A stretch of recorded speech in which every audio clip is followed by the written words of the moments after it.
Hello and welcome back everyone to In My Shadow Part 4. Today we dip back into the angsty with some tiny little horror elements, so be aware of that. Nothing too spooky though, because I hate spooky. I cannot do jump scares, so you won't see any of that here. Now, enjoy!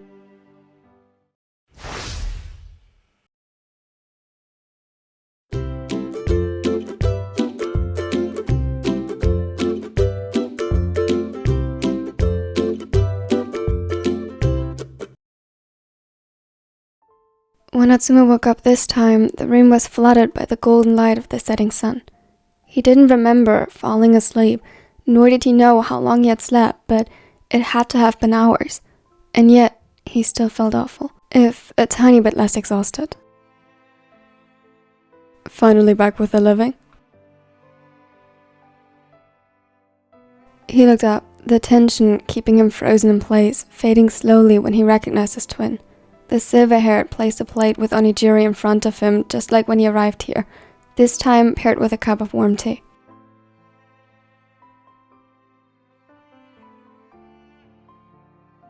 Thanks, Osamu. He reached for it, suddenly hungry, and before he knew it, stuffed his face with the food. All this stress had taken a toll on him lately, and he had neglected his meal plan. Now the familiarity of the taste almost brought him to tears. But he wouldn't cry in front of Osamu again, not when he made a plan. He felt oddly relaxed after putting things in order in his mind. A sudden numbness spread now that he had a goal in mind.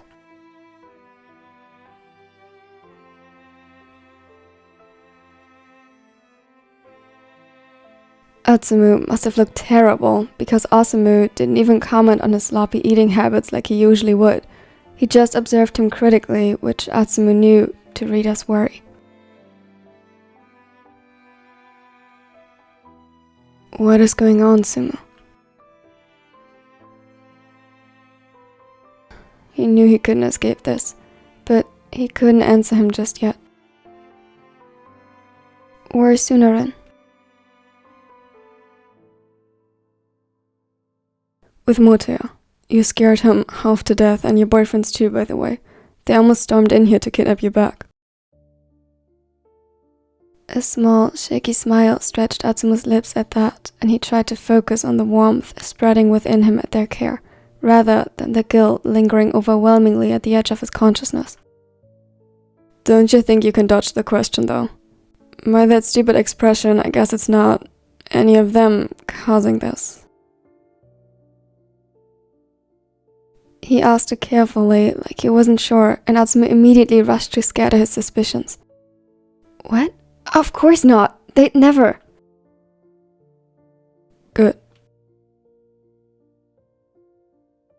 Atsumu took a deep breath, finishing the last onigiri and drinking from the tea. He didn't know how well his brother would take to his next words.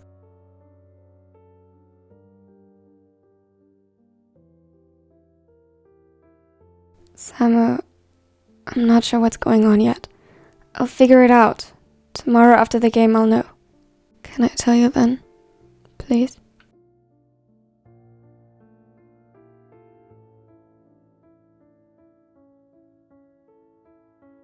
Osamu's eyes narrowed and he looked about, the opposite of satisfied with his answer. You're gonna come in here looking like you've seen a goddamn ghost and almost collapsing, my own twin brother, and you expect me to just let you go like that?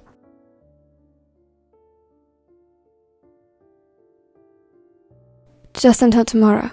I promise I'll explain everything then. Besides, I really should get home before they do break into your house to get me.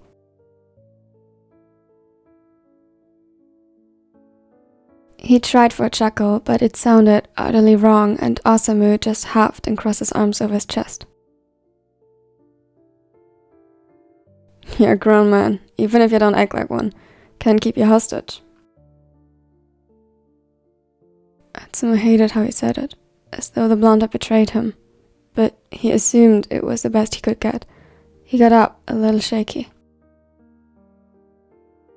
But, Tsumu, tomorrow, I won't stand on the sidelines to your suffering any longer than that, and only because you asked me to. He nodded. Osamu's gaze was piercing, almost intimidating, but to him it was reassuring. No matter what, his twin had his back. They'd go to hell together, if necessary.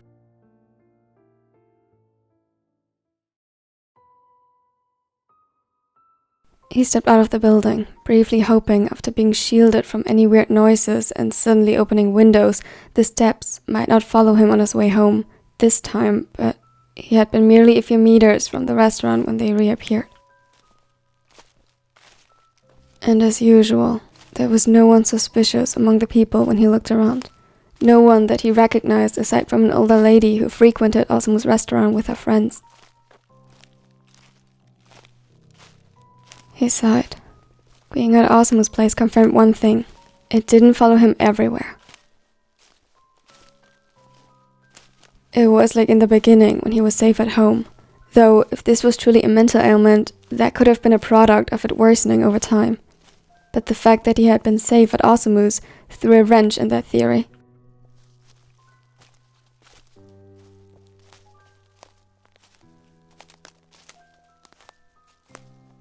It wasn't impossible, but suddenly Atsumu wasn't so convinced of his own slowly growing insanity anymore.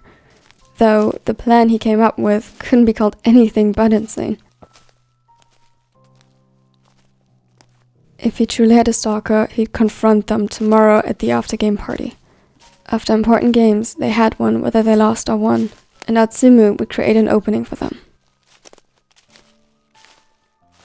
The only reason being that after so long he still believed more than anything that this was a product of his imagination.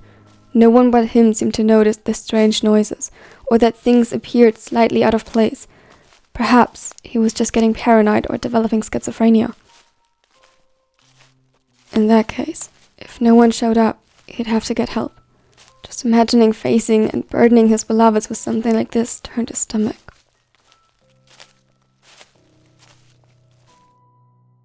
He wouldn't worry them unnecessarily with theories unless he was sure, although it seemed by far too late for that. He could see Sakusa from outside, standing by the kitchen window. He must have been watching the street, but had been distracted undoubtedly by one of the others behind him. Even from afar, he noticed his hands fumbling nervously with one another. Guilt overcame him as he noticed the cotton gloves he wore. It was a coping strategy to avoid extensive hand washing when stressed. He just prayed that the skin wasn't already bloody underneath. The realization had frozen him in place long enough for the ace to turn around. His eyes widened as he saw him, and immediately he vanished from the kitchen window, but as expected, when Atsumu proceeded, he appeared before him, opening the front door shortly after.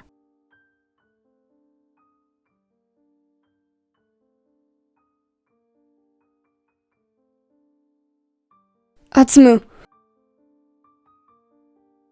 Before he had time to process it, Sakusa had pulled him inside and into his arms, closing the door behind them with force as though he was scared Atsumu would run if he didn't. Next to them, Eren and Kida appeared. A new wave of guilt took hold of him as he saw them. Eren had an arm around Kida for support, who on his part looked more disheveled than Atsumu had ever seen on him before. His usually neatly assembled hair was a mess, and he hadn't even changed out of pajamas. Ami. Wait, I haven't showered yet. Idiot. Dumbass. Where were you? It's Samus. Sorry for leaving without warning.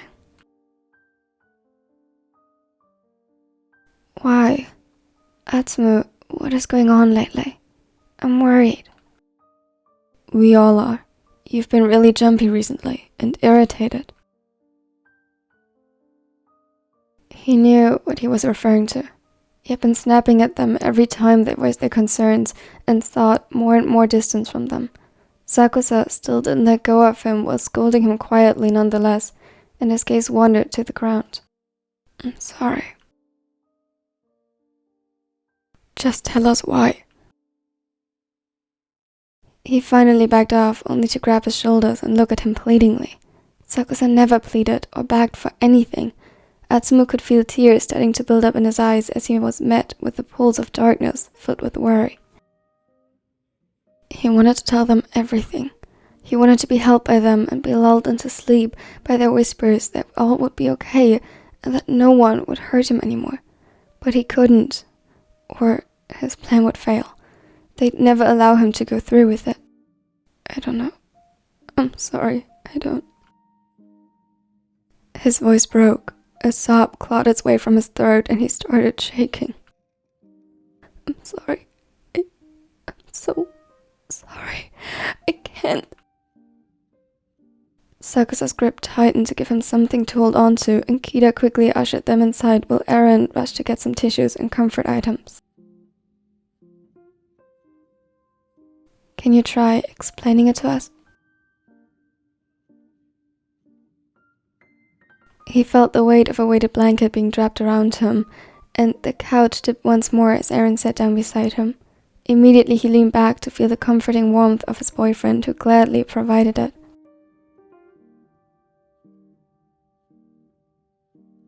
He shook his head as Kida asked once more.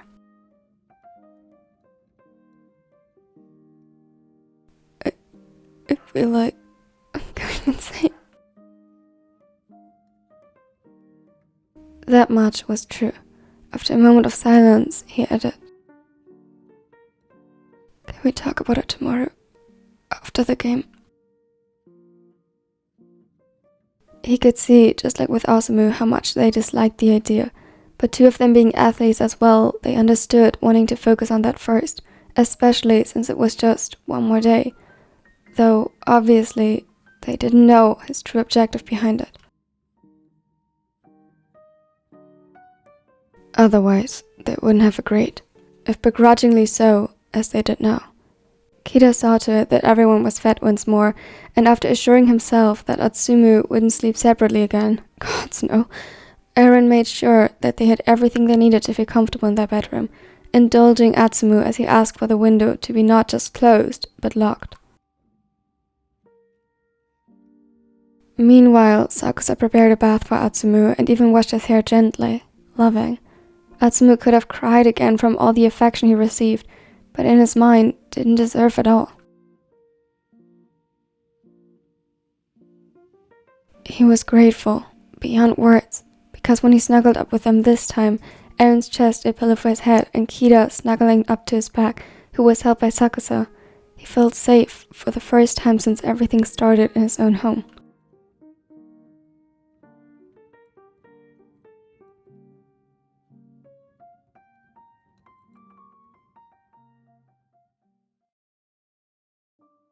It was the middle of the night, 2 a.m. as the small clock informed him when he woke up again.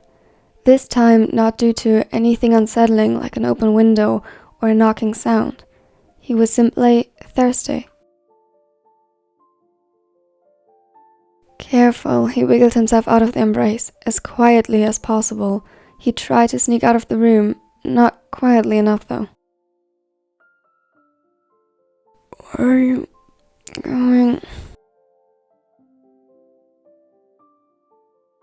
He sounded adorably confused when sleepy, and Atsumu's heart melted.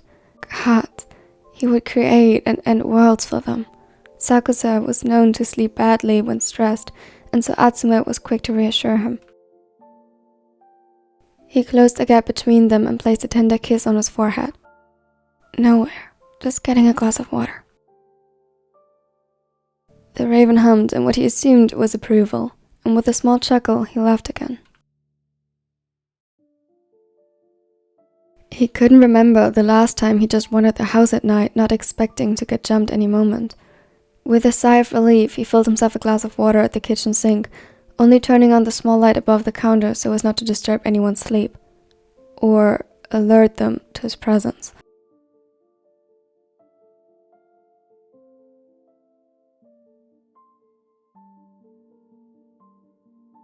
He was just about to turn them off again as he left, when something in the corner of his eye caught his attention. A movement. He froze.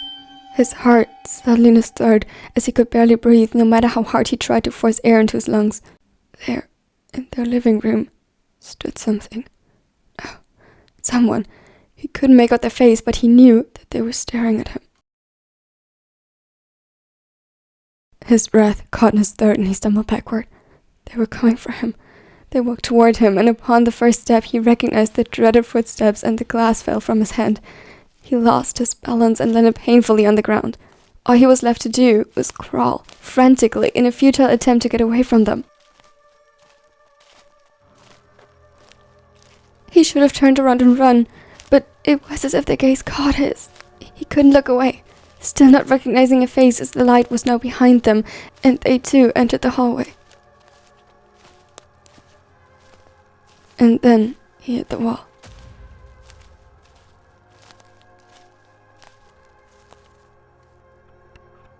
It was like being slapped in the face to wake up, and he screamed. He screamed in utter terror, his eyes closing as he buried his head in his hands, knotting his fingers in his hair, praying that it would be over soon. This was just a nightmare. It had to be. He cowered against the wall, waiting, praying for anything. He couldn't breathe. The scream that still echoed in the house sounded so foreign to him now, he didn't even recognize it as his own.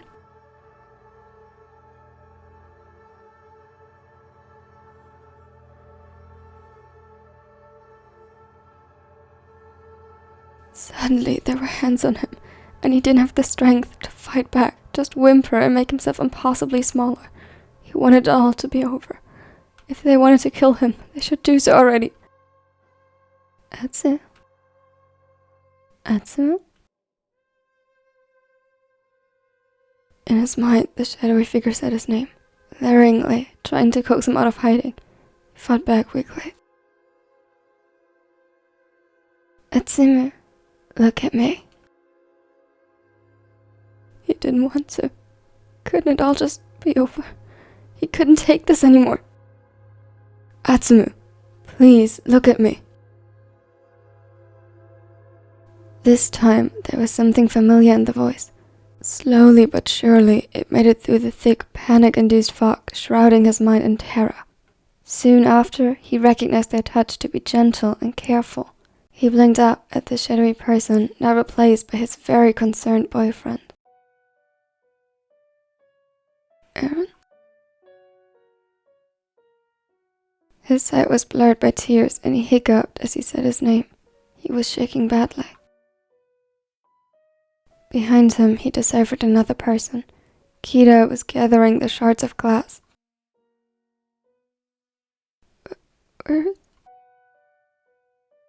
His voice refused to cooperate. It was hoarse, almost gone, and he was still shaken by involuntary sobs and hiccups. Kira is making sure the door is locked. Don't worry. His eyes widened again. But before he could protest and demand Sakusa to come back to make sure he was safe, the spiker already appeared in the doorframe. It was locked.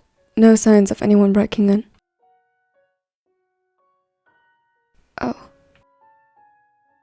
Oh, so that's it. He really was going insane.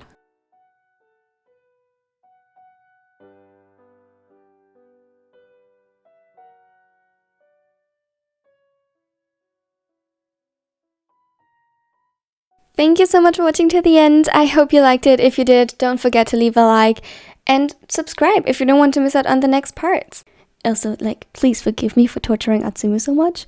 But on the other hand, you requested it. Okay, this is a request. I'm just writing a request, and I even asked you in the community post if I should make it angsty or angsty, and you chose angsty. So yeah. Don't forget to tell me your favorite quote from this video under the pinned comment. And of course, I have to say a special thanks to my dear Nickos. You helped me so much. Thank you so much.